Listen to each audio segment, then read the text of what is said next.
ಮಂಡ್ಯದಲ್ಲಿ ಸಿಎಂ ಕುಮಾರಸ್ವಾಮಿಗೆ ಹಾಗಾದ್ರೆ ಖೆಡ್ಡಾವನ್ನ ತೋಡಲಾಗಿದೆಯಾ ಅನ್ನೋ ಪ್ರಶ್ನೆ ಕಾಡ್ತಾ ಇದೆ.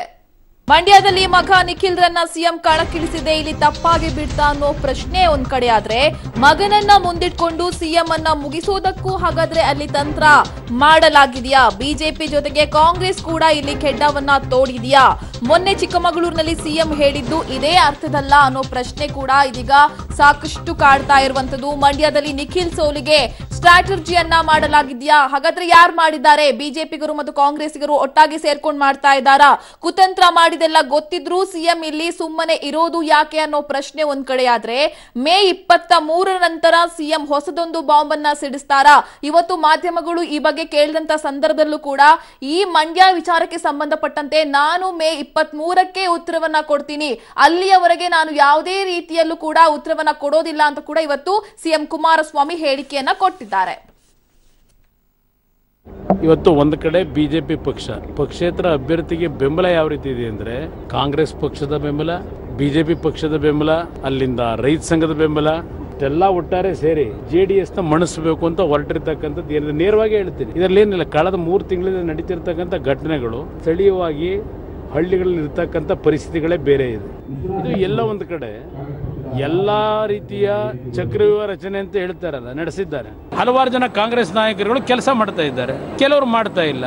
ಅದಕ್ಕೆ ನನಗೇನು ಬೇಜಾರಿಲ್ಲ, ಬೇಸರ ಇಲ್ಲ. ಅವ್ರಿಗೆ ಗೊತ್ತಿದೆ ನನ್ನನ್ನು ಮುಗಿಸ್ಲೇಬೇಕು, ನಿಖಿಲ್ ಕುಮಾರಸ್ವಾಮಿಯನ್ನ ಸೋಲಿಸ್ತಕ್ಕಂಥ ಮುಖಾಂತರ ನನ್ನನ್ನು ಮುಗಿಸ್ಬೇಕು ಅಂತಕ್ಕಂಥ ಒಂದು ವರ್ಗ ಅಲ್ಲಿ ಹೊರಟಿದೆ. ಬಟ್ ಆ ವರ್ಗಕ್ಕೆ ಅಲ್ಲಿಯ ಜನತೆ ಯಾವುದೇ ರೀತಿಯಲ್ಲಿ ಅವರಿಗೆ ಸಹಕಾರ ಕೊಡ್ತಕ್ಕಂಥ ಪ್ರಶ್ನೆ ಇಲ್ಲ. ಇವತ್ತು ಒಂದು ಕಡೆ ಬಿಜೆಪಿ ಪಕ್ಷೇತರ ಅಭ್ಯರ್ಥಿಗೆ ಬೆಂಬಲ ಯಾವ ರೀತಿ ಇದೆ ಅಂದ್ರೆ, ಕಾಂಗ್ರೆಸ್ ಪಕ್ಷದ ಬೆಂಬಲ, ಬಿಜೆಪಿ ಪಕ್ಷದ ಬೆಂಬಲ, ಅಲ್ಲಿಂದ ರೈತ. ಈ ಬಗ್ಗೆ ಇನ್ನಷ್ಟು ಮಾಹಿತಿಯನ್ನ ಕೊಡ್ತಾರೆ ನಮ್ಮ ರಿಪೋರ್ಟರ್ ರವೀಶ್. ಚಕ್ರವ್ಯೂಹ ಪ್ಲಸ್ ಖೆಡ್ಡಾ = ಏನು ಅಂತ ಒಂದು ಬಹುದೊಡ್ಡ ಪ್ರಶ್ನೆ ಕಾಡ್ತಾ ಇದೆ. ಯಶೋಧ, ಖಂಡಿತವಾಗಿಯೂ ಕೂಡ. ಯಾಕೆಂದ್ರೆ ನಾಮಪತ್ರ ಸಲ್ಲಿಸುವಂತ ಆರಂಭದಲ್ಲಿ ನಿಖಿಲ್ ಪರ ಅಬ್ಬರದ ಪ್ರಚಾರ ಮಾಡಿದ್ರು. ಈ ಸಂದರ್ಭದಲ್ಲಿ ಹೇಳ್ತಾ ಇದ್ರು ರಾಜಕೀಯ ಚಕ್ರವ್ಯೂಹನ ಭೇದಿಸೋದಕ್ಕೆ ಕಲಿಯುಗದ ಅಭಿಮನ್ಯು ಇದ್ದಾನೆ ನಿಖಿಲ್ ಅನ್ನೋ ಮಾತುಗಳನ್ನು ಕೂಡ ಹೇಳ್ತಾ ಇದ್ರು. ಆದರೆ ಅದಾದ ಬಳಿಕ, ಕಳೆದ ನಾಮಪತ್ರ ಸಲ್ಲಿಸಿದ ಬಳಿಕ ಸಾಕಷ್ಟು ಒಂದು ಬೆಳವಣಿಗೆಗಳು ಕೂಡ ನಡೆದಿದೆ. ಇದೆಲ್ಲವನ್ನು ಕೂಡ ನೋಡಿಕೊಂಡ್ರೆ ಎಲ್ಲೋ ಒಂದು ಕಡೆ ಸ್ವತಃ ಮುಖ್ಯಮಂತ್ರಿ ಕುಮಾರಸ್ವಾಮಿ ಅವರಿಗೆ ಒಂದು ರೀತಿಯಲ್ಲಿ ಆತಂಕ ಮನೆ ಮಾಡಿದೆಯಾ, JDS ನಾಯಕರುಗಳಿಗೆ ಆತಂಕ ಮನೆ ಮಾಡಿದೆಯಾ ಅನ್ನೋದ್ರ ಬಗ್ಗೆ ಕೂಡ ದೊಡ್ಡ ಮಟ್ಟದಲ್ಲಿ ಚರ್ಚೆ ಆಗ್ತಾ ಇದೆ. ಅದಕ್ಕೆ ಬಹುದೊಡ್ಡ ಕಾರಣ ಅಂದ್ರೆ, ಇನ್ನೂ ಕೂಡ ಅಲ್ಲಿನ ಕಾಂಗ್ರೆಸ್ನ ನಾಯಕರುಗಳು, ಮಾಜಿ ಶಾಸಕರುಗಳು ಕೂಡ ಇನ್ನೂ ಕೂಡ ಒಪ್ಪಿಗೆಯನ್ನು ಕೂಡ ಸೂಚಿಸಿಲ್ಲ.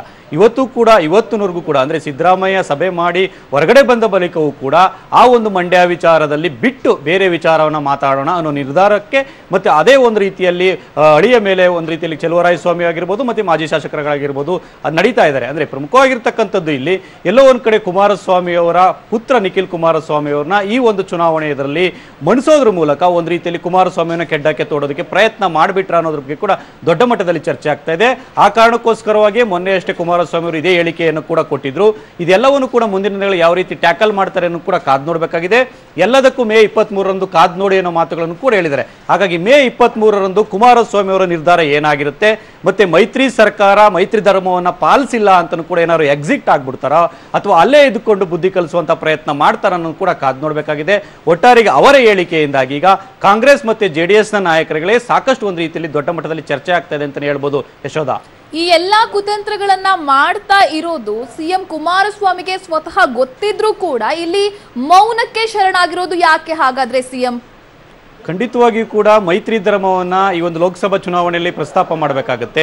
ಈ ಸಂದರ್ಭದಲ್ಲಿ ಮಂಡ್ಯ ಒಂದು ವಿಚಾರಕ್ಕೆ, ಒಂದು ಮೈತ್ರಿ ಧರ್ಮದ ವಿಚಾರದಲ್ಲಿ ಧ್ವನಿ ಎತ್ತಿದ್ದೆ ಆದ್ರೆ ಬಹಿರಂಗವಾಗಿ ಎಲ್ಲ ಒಂದ್ ಕಡೆ ಬೇರೆ ಕಡೆಗಳಲ್ಲೂ ಕೂಡ ಅದು ಪರಿಣಾಮ ಬೀರ್ಬಿಡುತ್ತೆ ಅನ್ನೋ ಒಂದು ಆತಂಕವೂ ಕೂಡ ಕುಮಾರಸ್ವಾಮಿ ಅವರಿಗಿರ್ಬೋದು. ಹಾಗಾಗಿಯೇ ಬಹಿರಂಗವಾಗಿ ಯಾರನ್ನೂ ಕೂಡ ಟಾರ್ಗೆಟ್ ಮಾಡದೆ ಈ ರೀತಿ ನನ್ನನ್ನ ಮುಗಿಸೋದಕ್ಕೆ ಸ್ಕೆಚ್ ಹಾಕಿದ್ದಾರೆ, ಕೆಡ್ಡಾ ತೋಡಿದ್ದಾರೆ, ಈ ರೀತಿ ಹೇಳಿಕೆಗಳನ್ನು ಕೂಡ ಕೊಡ್ತಾ ಇದ್ದಾರೆ. ಯಾಕೆಂದ್ರೆ ಇದುವರೆಗೂ ಕೂಡ ಮಂಡ್ಯ ಜಿಲ್ಲೆಯ ಕಾಂಗ್ರೆಸ್ನ ನಾಯಕರುಗಳು ಕೂಡ, ಅದರಲ್ಲೂ ಮಾಜಿ ಶಾಸಕರುಗಳು ಕೂಡ ಈ ಒಂದು ಒಟ್ಟಾಗಿ ಪ್ರಚಾರಕ್ಕೂ ಕೂಡ ಹೋಗ್ತಾ ಇಲ್ಲ, ಎಲ್ಲೂ ಕೂಡ ವೇದಿಕೆಯನ್ನು ಕೂಡ ಹಂಚ್ಕೊಳ್ತಾ ಇಲ್ಲ. ಈಗ ಸ್ವತಃ ಚೆಲುವರಾಯಸ್ವಾಮಿ ಅವರು ಹೇಳಿದ್ದಾರೆ, ಅಂದ್ರೆ ಇದುವರೆಗೂ ಕೂಡ ನಾವು ಯಾವುದೇ ರೀತಿಯ ವೇದಿಕೆಯನ್ನು ಹಂಚಿಕೊಂಡಿಲ್ಲ ಅನ್ನೋ ಮಾತುಗಳನ್ನು ಕೂಡ ಹೇಳಿದ್ದಾರೆ.